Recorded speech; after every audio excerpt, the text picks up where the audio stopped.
কখন কি লালচে রঙের চাঁদ দেখেছো? দেখে মনে হয় যেন চাঁদ রক্তে রঙিন হয়ে আছে। এর পেছনে রয়েছে এক বিজ্ঞান ভিত্তিক রহস্য এবং রয়েছে রহস্যময় গল্প।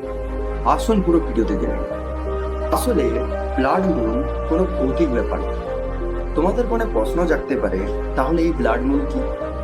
সাধারণত আমরা জানি, যখন সূর্য এবং চাঁদের মাঝখানে পৃথিবী চলে আসে, তখনই পৃথিবীর ছায়া চাঁদে পড়ার কারণে চন্দ্রগ্রহণ হয়ে থাকে, যা কোনো সময় অর্ধ এবং কোনো সময় পূর্ণ চন্দ্রগ্রহণ হয়। কিন্তু ব্লাড মুনের ক্ষেত্রে তা হতে না।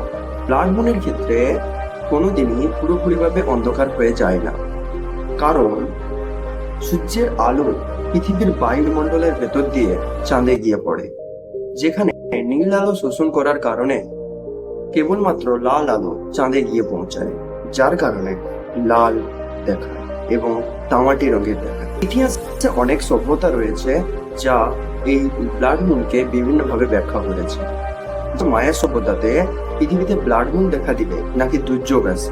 আবারও মধ্য ইউরোপে যদি ব্লাড মুন দেখে থাকে, তাহলে মনে করে নাকি যুদ্ধ এবং মহামারী আসার সময় আসছে।